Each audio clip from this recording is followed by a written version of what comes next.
बेदर्दी से शादी भाग 6।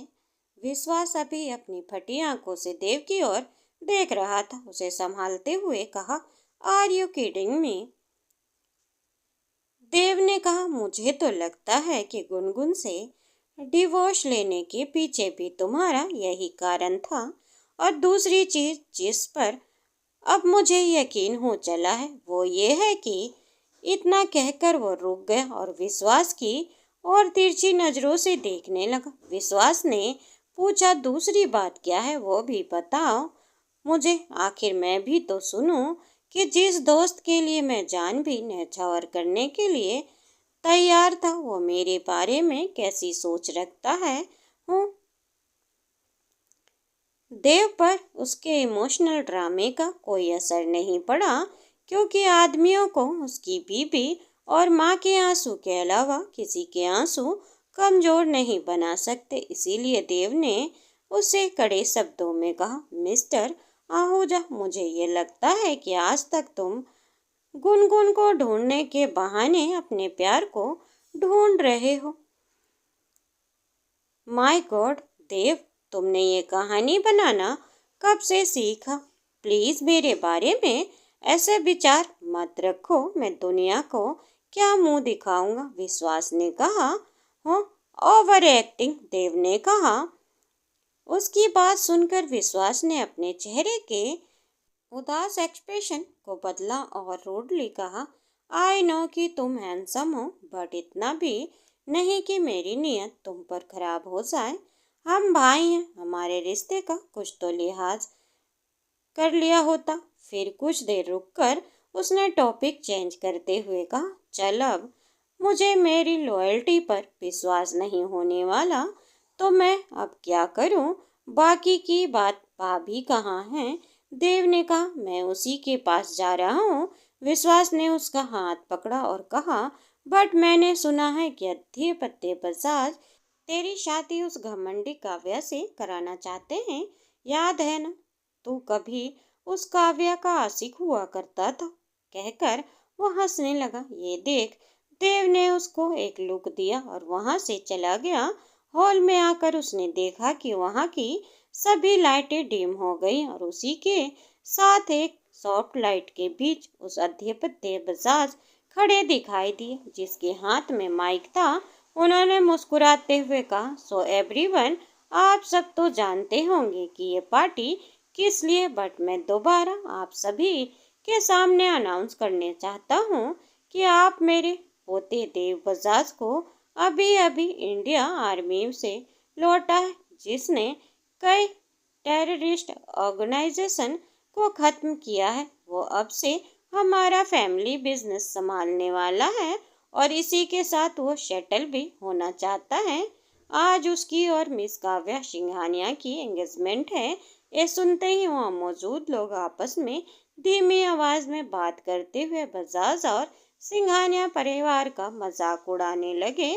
सब लोगों को इस बारे में पता थी कि ये दोनों फैमिली कितने मतलबी हैं। जस्ट अभी उन्होंने अपने बड़े पोते को खोया है और वो किस तरह उसकी वाइफ और अपने दूसरे पोते की शादी करा रहे हैं, जिनको उन्होंने जरूरत पड़ने से पहले कभी अपनाया ही नहीं था। वहीं एक आरामदायक सोफे पर बैठी काव्या वाइन के गिलास हाथ में लिए स्टेज की ओर देख रही थी।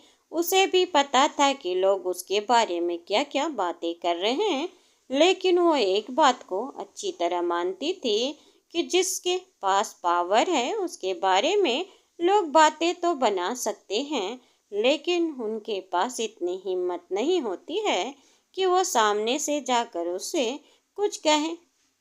यही होती है पैसे और पावर जो उसके पास थी, और उस पावर के दम पर आज वो एक सुपर मॉडल भी थी। इसीलिए उसे लोगों की और उनकी बातों की कोई परवाह नहीं थी। उसने अपने हाथ में पकड़ा वाइन गिलास नीचे रखा और स्टेज की ओर चलकर जाने लगी। अब एक सॉफ्ट लाइट उसके ऊपर भी थी। उसने आज ब्लैक कलर की स्लीवलेस ड्रेस पहनी हुई थी, जिसकी थाई कट था। साथ में उसने एक वाइट फेयर वाला शॉल भी ओढ़ा हुआ था। उसके गले में अभी अभी चर्चा में आया नेकलेस था। उसने अपने बालों को पीछे करते हुए उसके लोगों की शो किया। अमीर घराने की औरतें ये देख काव्या से जलने लगी। वो जब स्टेज पर पहुंची तो दादाजी के पास खड़ी हो गई। काव्या के पेरेंट्स भी अपनी बेटी को देखकर खुश थे। काव्या उनकी इकलौती बेटी थी। वो चाहे कुछ भी करे, वो कभी भी उसके खिलाफ नहीं जाते थे। वही काव्या को पहले देव में कोई इंटरेस्ट नहीं था, मगर अब धीरे धीरे उसका इंटरेस्ट देव में बढ़ने लगा था, क्योंकि देव उसकी जिंदगी में वो पहला इंसान बन गया था जिसने उसे रिजेक्ट किया था, जो कि उसके बर्दाश्त के बाहर था। दूसरा, अगर वो देव से शादी करती तो चाहे वो जो कर सकती थी और बजाज परिवार की सारी प्रॉपर्टी उसकी और उसके बेटे की रहती। इसीलिए उसे दोनों परिवार के इस डिसीजन से कोई प्रॉब्लम नहीं थी। तभी दादाजी ने काव्या की ओर झुकते हुए कहा, काव्या, तुम्हें क्या लगता है देव को तुम अपने कंट्रोल में ले पाओगी? बिकॉज अभी उसे कंपनी में जो चेंज किए हैं वो मुझे बिल्कुल पसंद नहीं आए। काव्या ने कहा, दादाजी डोंट वरी, आखिर आप कैसे भूल जाते हैं देव ने आज तक आपके या किसी के डिसीजन के खिलाफ कुछ नहीं कहा, और देव हमेशा से मुझसे प्यार करता आया है ना, तभी तो वो अपने परिवार को छोड़कर मुझसे दूर चला गया था, बस मुझे भूलने के लिए। ये सुनकर आदित्य बजाज मुस्कुराए। वहीं अंधेरे में खड़ा देव अपने दादाजी और काव्या को साथ में देख रहा था। तभी उसके पास विश्वास आया और उसने कहा, माय गॉड, कल ही तेरी शादी हुई है और आज तेरी फिर से एंगेजमेंट है। तेरी तो लॉटरी लग गई भाई। देव ने कहा, आर यू जेलस? इतना कहकर वो मुस्कुराया और फिर स्टेज की ओर जाने लगा। उसकी नजरें बार बार इधर उधर नैनतारा को ढूंढ रही थी, मगर नैनतारा उसे कहीं नहीं दिखाई दी। उसे वहां नित्या बजाज तो दिखाई दी थी, जो कि अकेली थी। उन्हें अकेला देखकर देव को लगने लगा कि शायद नित्या बजाज ने नैनतारा के साथ कुछ तो गलत किया है। जैसे ही देव स्टेज पर खड़ा हुआ, वैसे ही काव्या की माँ किरण जी स्टेज पर आई। वो बिल्कुल भी ये रिश्ते हाथ से जाने नहीं देना चाहती थी। पूरी सिंघानिया फैमिली अच्छे से जानती थी कि देव की अब बजाज परिवार में क्या जगह है। दूसरा, उन्हें लगता था कि काव्या के लिए सम्राट से बेटर देव था। वो उससे कहीं ज्यादा हैंडसम और समझदार था।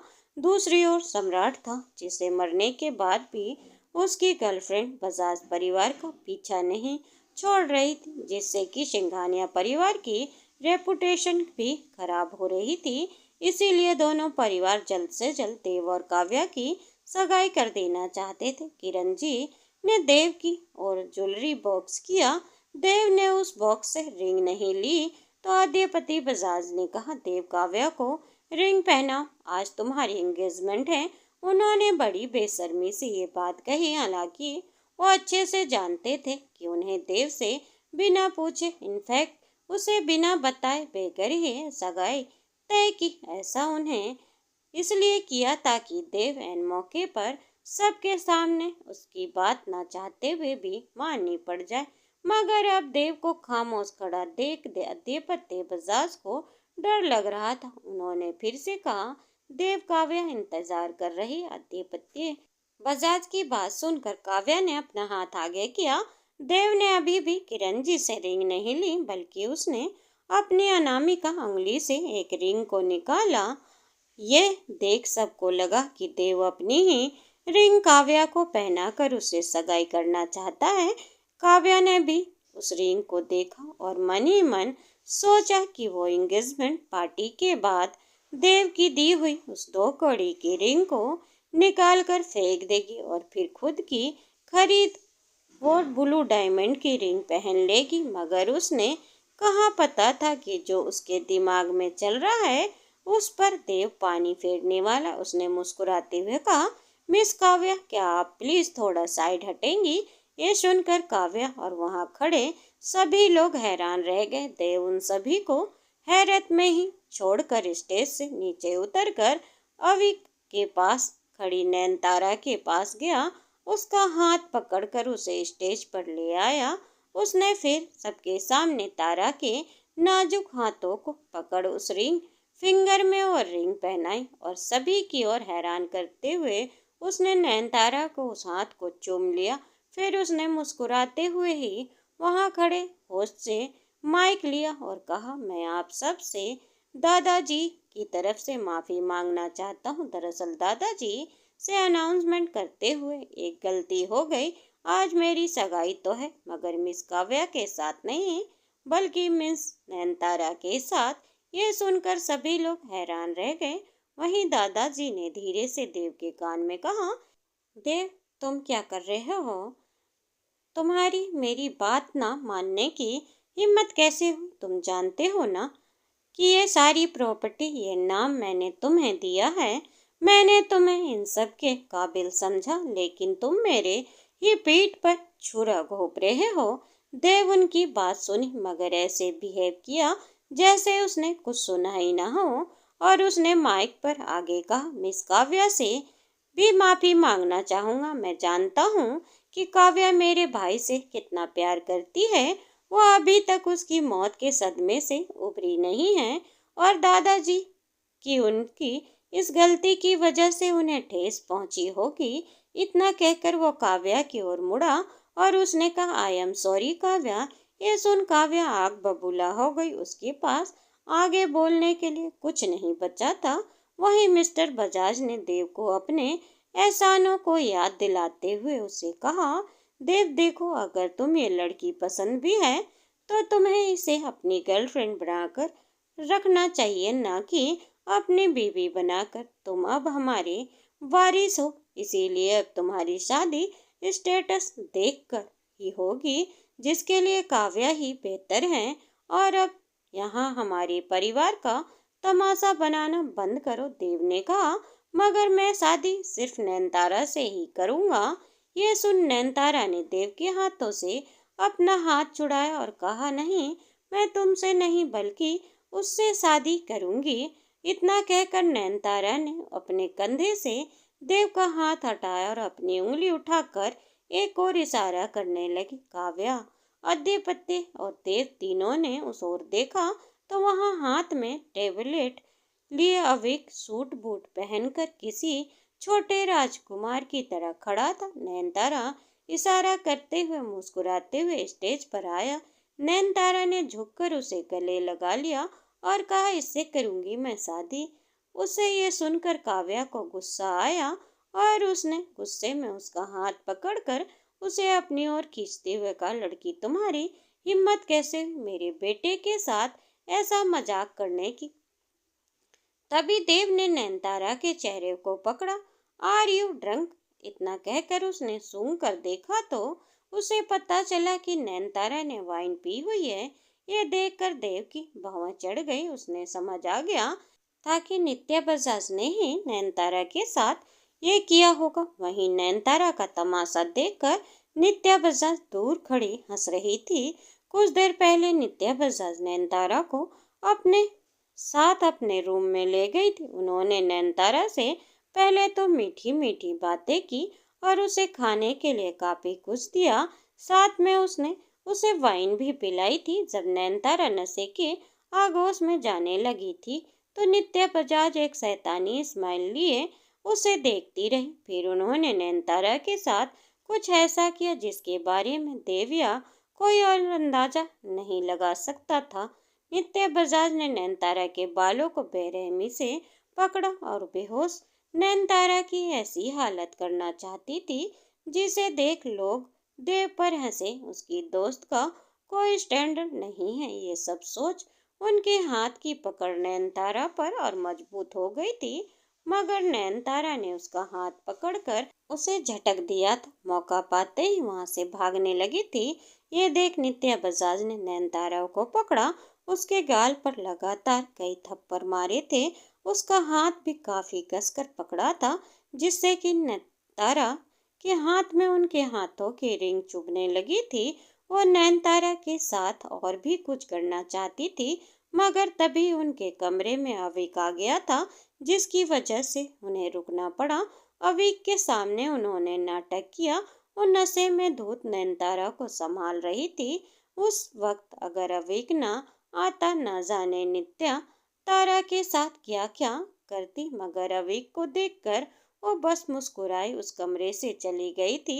अविक वैसे तो किसी से मतलब नहीं रखता था, मगर नयनतारा की आंखों में आंसू देखकर वो उसके पास गया था और उसने उसे प्यार से बात की थी। अपने घर में शायद ही उसने कभी किसी से प्यार से बात की थी। वो ही फिर उस रूम से नयनतारा को बाहर पार्टी में लेकर आया था। तब तक नयनतारा के ऊपर वाइन का नशा पूरी तरह चढ़ने लगा था। इसी वजह से वो इसकी हरकत कर रही थी। देव ने सोचा कि वो नित्या बजाज को इस सब के लिए सबक सिखाएगा, मगर अभी नयनतारा को यहाँ से ले जाना जरूरी था। वो अपनी शादी की बात बाद में अनाउंस कर सकता था। वैसे भी बजाज परिवार की बर्बादी की अभी शुरुआत हुई थी, इसलिए अभी उसे ज्यादा कुछ करने की जरूरत नहीं थी। उसने नयनतारा को अपनी गोद में उठाया और उसे वहां से ले जाने लगा। तभी रंग नयनतारा की नजर वहां अंधेरे में खड़े एक लड़के से जा मिली। वो लड़का नयनतारा को देखकर मुस्कुराने लगा। उसके जाने के बाद वो लड़का विश्वास के पास गया और उसकी सेट पर जूस गिरा दिया। व्हाट द हेल, ये देखकर नहीं चल सकते तुम भी तो कुछ चीजों को देखकर नहीं कह पा रहे हो मिस्टर विश्वास आहूजा।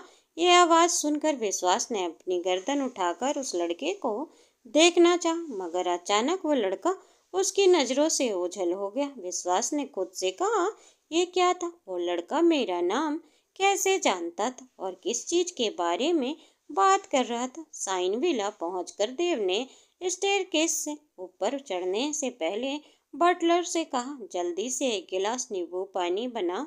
इतना कहकर नयनतारा को अपने बेडरूम में लेकर चला गया। उसने दरवाजा को अनलॉक किया और नयनतारा को जाकर नरम बिस्तर पर लिटा दिया।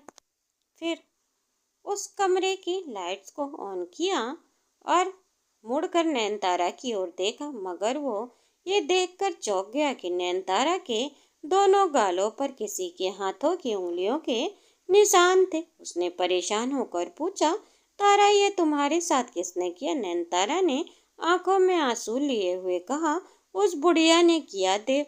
उसकी बातें सुनकर देव ने उसे गले लगाया और बोला, सॉरी मैं तुम्हारा ध्यान नहीं रख पाया। नयनतारा ने उसे अलग होते हुए कहा, आप बहुत गंदे हैं देव, आपकी वजह से मुझे फिर से सताया गया। आई एम रियली सॉरी तारा, मगर अब से कोई तुम्हारे साथ ऐसा नहीं कर पाएगा। इतना कहकर उसने अपनी पॉकेट से एक लॉकेट निकाला और कहा, ये देखो, इस लॉकेट को जब तुम पहन लोगी, तब जब भी कोई अनजान खतरा तुम्हारे पास आएगा तो तुम्हारी धड़कन बढ़ जाएगी। तब ये डिटेक्टर मुझे इंडक्शन देगा और तुरंत मैं तुम्हारे पास पहुंच जाऊंगा। ये कहकर उसने उस लॉकेट को नयनतारा के गले में पहना दिया और उसे फिर से गले लगा लिया। उसे गले लगाए हुए ये अचानक देव के चेहरे पर मुस्कुराहट आ गई। वो पहले से ही जानता था कि नित्या नयनतारा के साथ जरूर कुछ न कुछ तो करेगी और इसी बहाने देव उस लॉकेट को तारा को दे सकता था, ताकि उस पर हर समय नजर रखे और उसके इंटेंशन पर तारा को कभी शक ना हो। वैसे पहले वो नयनतारा के साथ ये करना नहीं चाहता था, मगर आज दिन में नयनतारा ने उसका कॉल नहीं उठाया था। तब उसने अपने फोन पर घर की सीसीटीवी फुटेज देखी थी। तब उसे घर में किसी ब्लैक कपड़े पहने शख्स को देखा था, जो कि नयनतारा के कमरे के आसपास ही दिखाई दिया था। इसीलिए उसने अब नयनतारा पर नजर रखनी थी। अचानक देव अपने ख्यालों से बाहर आया। जब नयनतारा कुछ अजीब रिएक्ट करने लगी, देव जल्दी से उसे बाथरूम में ले गया। पहली वाइन पीने की वजह से तारा को वोमिटिंग होने लगी थी। देव ने जब देखा वो नॉर्मल हो चुकी है, तो उसने उसके कपड़े चेंज किए और उसे नाइट गाउन पहनाकर बाहर लाया। जब उसने उसे लेटाया तो उसे हिदायत देते हुए कहा, मैं तुम्हारे लिए नींबू पानी लेकर आता हूँ, तब तक बिस्तर से हिलना भी मत, समझी? दादाजी। अचानक नयनतारा ने ये शब्द कहे, जिसे सुन देव अपनी जगह पर ठहर गया, उसने खांसते हुए कहा। मैं इतना भी बूढ़ा नहीं हूँ तारा। इतना कहकर वो कमरे से बाहर निकल गया। उसने परेशान होकर खुद से कहा, पहले डैडी फिर दादाजी, आगे ना जाने मुझे क्या क्या बनाए कि ये लड़की हूँ, मगर पति बनाने में इसे प्रॉब्लम है। एक मिनट, मैं तो ऑलरेडी इसका पति हूँ। मुझे टेंस्ड होने की क्या जरूरत है। बेचारी को शायद अपने दादाजी की याद आ रही होगी, ये कहकर देर नीचे चला गया। जब वो वापस आया तो उसके कमरे में कुछ ऐसा देखा जिसे देख उसकी आंखें हैरानी से फैल गई। उसके बड़बड़ाते हुए कहा, तारा संभल के, और ये तुम क्या कर रही हो? प्लीज वहीं रुक जाओ। देव अंदर जो देखा उसने ना देखने के लिए उसने अपनी आंखों पर हाथ रख लिया। उसके सामने नैनतारा ने अपनी नाइट ड्रेस उतार दी थी। देव को समझ नहीं आ रहा था कि उसने ऐसा क्यों किया। वो ये भी सोचकर थोड़ा परेशान था कि अगर नैनतारा अपनी ऐसी हरकतों को जारी रखती है तो कोई भी नौकर उसे देख सकता है। वो जब से सोच ही रहा था तभी उसने अंदर से किसी चीज के गिरने की आवाज आई। तो उसने अपनी आंखों से हाथ हटाए और सामने देखा। वहां अब से नैनतारा नजर नहीं आए, बस उसकी नाइटी ड्रेस और फोन नीचे पड़े थे। ये देखते उस बड़े से कमरे की बालकनी की ओर गया जहां बड़े से पर्दे को हटाकर और रेलिंग पर हाथ रखकर खड़ी नैनतारा तक पहुंच गया। उसने अभी अपने नाजुक शरीर को बिस्तर की चादर में लपेटा हुआ था। वहीं खड़ी वो काफी उदास दिख रही थी। देव उसे डांटने वाला था, मगर जब उसने नैनतारा की आंखों से गिरते आंसू को देखा तो वो जो करने वाला था वो भूल गया। उसने नैनतारा के हाथ को पकड़ा और उसे घुमाकर अपनी ओर करके उसे गाल से आंसू पोंछे और प्यार से कहा, हर कदम पर, हर रास्ते पर मैं तुम्हारे साथ दूंगा। जिस राह पे तुम चलने से डगमगाओगी उस राह पर मैं तुम्हें अपनी बाहों में थाम लूंगा। तुम जैसे हो वैसे ही तुम हमेशा अपनाऊंगा। कभी तुम्हारा मजाक नहीं उड़ाऊंगा और ना ही दूसरों को करने दूंगा। Because you are special for me. Nayanthara ने उसकी बात सुनी, अपनी भीगी पलकें उठाकर उसे देखते हुए कहा, क्या आप मुझे मेरे घर छोड़ सकते हैं? मुझे अब यहाँ नहीं रहना। ये बात मुझसे दोबारा कहने की हिम्मत भी मत करना। तुम मेरी पत्नी हो और तुम्हारे अलावा मैं किसी भी लड़की को आंख उठाकर नहीं देखूंगा। I promise. मगर फिर से मुझसे दूर होने की बात मत कहना।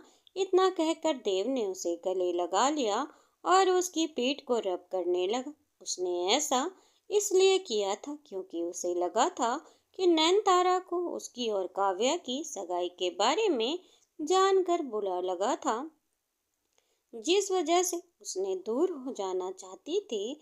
फिर उसने खुद से कहा, ना जाने मुझे क्या हो गया है, पहले मैं कभी इतना इमोशनल नहीं होता था। ट्रेनिंग के वक्त हमें अपने इमोशन कंट्रोल करना सिखाया गया था, मगर अब न जाने 11 साल का सारा एक्सपीरियंस तारा के सामने आते ही क्यों खत्म होने लगता है।